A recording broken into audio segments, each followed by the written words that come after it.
magandang gabi po. Ayan.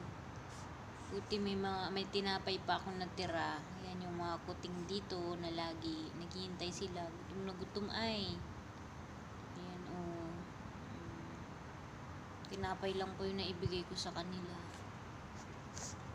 Magandang gabi po. Kawawa eh. Maghapon magdamag ang init dito. Ayan. Sige, ubusin nyo yan. Wala kayong ibang pagkain, ha? Tsaga.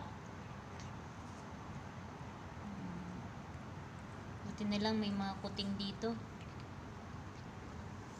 Kaya, mga kaibigan, kung sakali man na mayroon kayong makita ng mga kuting, o kaya aso sa daan, o saan man kayo pupunta, o kahit anong animals na nakita nyo na pwede na kailangan nila ng tulong, yan, tulungan po natin sila kahit sa maliit lang na bagay, no? Huwag natin silang malupitan kasi may buhay din sila, para silang tao.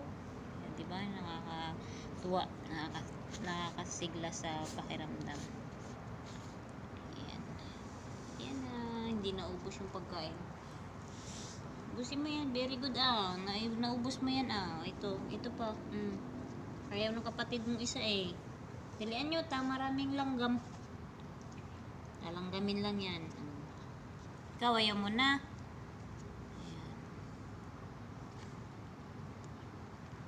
May sipon po yung isa. Kasi mailap. Itong dalawa nakakawakan ko. Kain lang ah. Ito mabait ito. Pila ito eh. Pero magaling na siya. Ewan ko ba kung bakit kapag nakakakita ako ng pusa o ng kuting, talagang sobra yung kalooban ko. Nandito ako sa labas. Ayan. Saan na yung isa? Nandun na sa likod. Saan na yung isa? Nandun na sa likod. Lumingming. Magandang gabi po. Maraming salamat. Salamat po sa panonood ninyo. God bless.